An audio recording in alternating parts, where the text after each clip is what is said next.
Kekuatan Harvey York untuk bangkit. Bab 5. Pak, saya akan melapor ke kepala segera. Kamu jangan mencoba untuk tawar-menawar denganku. Jika tidak, aku akan menghancurkan seluruh York Enterprise, ketus Harvey. Sebelum orang di ujung telepon yang lain dapat berbicara, Harvey segera menutup telepon. Di area Gold Coast Villa, di setiap sudut villa dirancang khusus oleh desainer internasional. Dari jenis ubin keramik sampai jenis pohon, itu semua terlihat seperti dipilih dengan hati-hati. Itu memang sangat luar biasa di mana orang lain tidak mampu membeli meskipun mereka kaya. Pada saat itu, Harvey sedang duduk santai di sofa. Di seberangnya adalah kepala York saat ini, yaitu pamannya Jonathan York. Dia adalah paman Harvey, dan dia adalah orang yang meminta sopirnya untuk menjemput Harvey dan memberinya tumpangan ke villa sekarang. Melihat Harvey, Jonathan tersenyum dan berkata, "Harvey, sudah lama kita tidak bertemu satu sama lain. Kamu tampak jauh lebih tampan dan energik." "Paman, kita tidak harus bertele-tele. Langsung saja ke intinya. Katakan padaku, bagaimana agar aku bisa membantu perusahaan Yorks?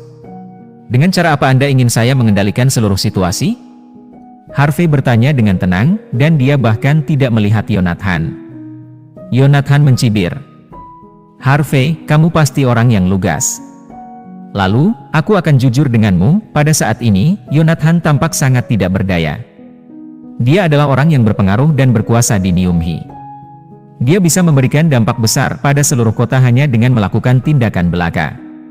Tapi sekarang dia tidak punya pilihan selain menjadi rendah hati dan tunduk pada Harvey, mengingat bahwa ia memiliki permintaan untuk membuat keluarga kami mengikuti tren dan menginvestasikan uang di pasar saham berjangka minyak.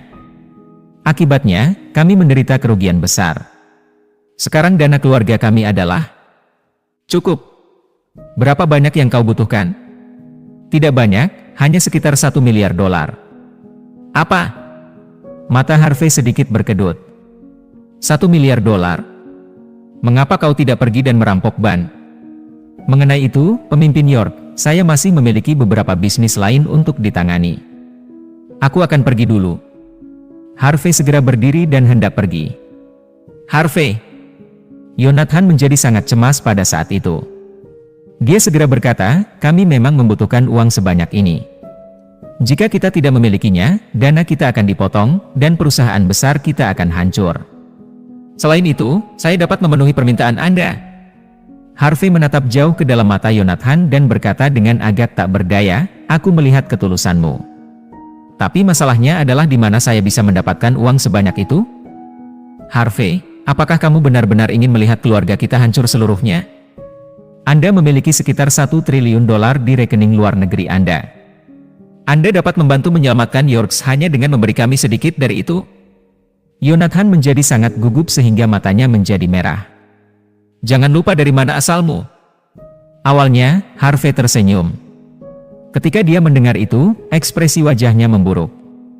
"Paman, dari apa yang saya ingat, seluruh keluarga York percaya bahwa saya tidak bisa menjadi pewaris York pada waktu itu. Ada sekitar beberapa ratus dari kita di Yorks. Kau menginterogasi dan menghukumku dengan keras. Saya pernah menjadi kontributor besar bagi keluarga, tetapi saya ditendang keluar seperti telur yang buruk. Sekarang kau memintaku untuk mengingat dari mana asalku. Tidakkah kamu pikir itu agak konyol?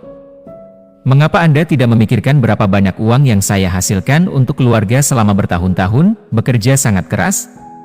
Anda menikmati uang dan keuntungan yang saya peroleh dan menolak untuk menyetujui saya pada akhirnya. Saya telah menjadi menantu untuk keluarga lain selama beberapa tahun terakhir. Saya menjalani kehidupan yang sangat menyedihkan. Kau bahkan tidak datang untuk mengunjungi atau membantu.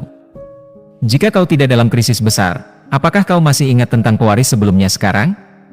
Harvey mengatakan setiap kata dengan jelas. Mata Jonathan sedikit berkedut. Dia segera berkata, "Harvey, kami salah. Biarkan kami meminta maaf kepada Anda. Kami akan meminta maaf dengan tulus, tetapi kami membutuhkan Anda untuk membantu kami menyelesaikan krisis ini terlebih dahulu. Aku bisa membuat keputusan di sini. Mulai sekarang dan seterusnya, Anda adalah CEO York Enterprise. Meskipun York Enterprise bukan perusahaan terbesar di bawah Yorks, itu adalah salah satu yang paling potensial. Ini berfokus pada investasi malaikat. Selain itu, ia memiliki saham banyak perusahaan di seluruh Nyumhi, termasuk banyak produk dan rencana baru yang akan didaftarkan. Selama ini, perusahaan itu berada di bawah tanggung jawab putri Yonathan, Belle York. Dia adalah sepupu Harvey. Anehnya, Yonathan bersedia menyerahkan enterprise kepadanya. Baiklah, ini kesepakatan. Harvey mempertimbangkannya sejenak. Awalnya, dia enggan repot dengan Yorks. Tapi dia masih ingat apa yang terjadi pagi itu dengan jelas. Jika dia tidak mengambil enterprise, dia akan dengan mudah diintimidasi dan dikutuk oleh siapapun. Jangan khawatir. Aku akan menyelesaikannya dengan baik. Anda hanya perlu pergi ke perusahaan dan menandatangani dokumen besok.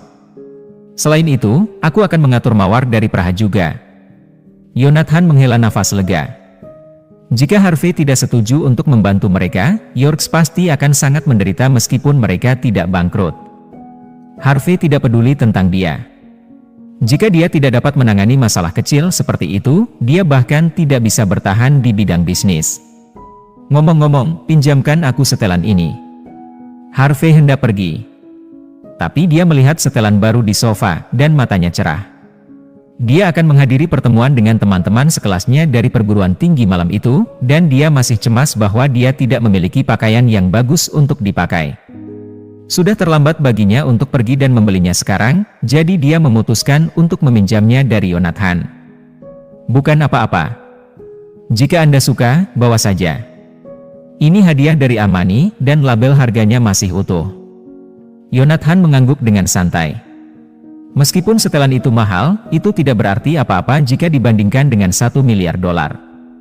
Bagaimana mungkin seorang kepala perusahaan Yorks peduli tentang itu? Harvey tidak terlalu memikirkannya. Jadi dia pergi untuk mengganti pakaian itu di ruang ganti segera. Dia kemudian melirik sepatunya sendiri dan berbalik untuk melihat lemari sepatu Yonathan dengan jijik. Yonathan sepertinya memiliki kaki yang bau. Aku tidak ingin memakai sepatunya sama sekali. Aku hanya akan pergi dengan memakai sandalku. Dia mendengar bahwa setiap teman sekelas akan menghadiri pertemuan malam itu. Sepertinya keindahan perguruan tinggi tahun itu. Wendy Sorrell juga akan ada di sana. Harvey sedikit bersemangat. Setelah Harvey meninggalkan lingkungan villa, dia bersiul dan mengendarai sepeda listrik lamanya untuk pergi ke Hotel Platinum. Pertemuan itu akan diadakan di sana, dan dia takut dia akan terlambat jika dia terlalu lambat. Tiba-tiba, klakson mobil yang keras terdengar. Sebuah Porsche berhenti tepat di samping Harvey, dan jendela mobil itu turun perlahan. Dia melihat ibu mertuanya melepas kacamata hitamnya dan menatapnya dengan dingin. Dia segera menjadi canggung. Meskipun Lillian Yates adalah ibu mertua Harvey, dia tampak seperti wanita berusia 30 tahun sejak dia merawat penampilan dan kesehatannya dengan baik. Dia tampak anggun, dan orang bisa dengan mudah melihat sedikit kemiripan antara dia dan Mandy karena keduanya sangat cantik. Namun, dia menatap Harvey pada saat itu. Dia kemudian berkata dengan dingin, "Dari mana kamu mendapatkan setelan itu?" Selama 3 tahun Harvey dibawa masuk, orang yang paling dia takuti adalah Lillian. Mendengar itu, dia berkata dengan suara lembut segera, "Bu, aku meminjamnya dari seorang teman." "Oh, apa kau punya teman?" Lillian tersenyum dingin. Dia kemudian berkata, "Seseorang memberitahu saya apa yang terjadi hari ini di perusahaan. Karena kamu tidak kompeten dalam melakukan sesuatu dengan sukses. Pulanglah dan kemasi barang-barangmu malam ini. Tanda tangani perjanjian perceraian besok. Jangan khawatir, aku akan membayar tunjanganmu." Menggigil dingin mengalir di tulang punggungnya. "Tapi, Bu, aku benar-benar mencintai Mandy. Aku tidak bisa hidup tanpanya." Mendengar itu, Lillian tertawa dingin dan berkata, "Jangan panggil aku sebagai ibumu. Aku tak pantas mendapatkannya. Jika aku memang menjadi ibumu, aku takut itu bahkan nenek moyangku akan menjadi sangat frustrasi tentang hal itu. Selain itu, kamu mengklaim bahwa kamu mencintai putriku. Bagaimana? Bagaimana kau bisa mencintainya karena kau adalah orang yang tidak berguna? Apalagi yang bisa kau lakukan kecuali pekerjaan rumah?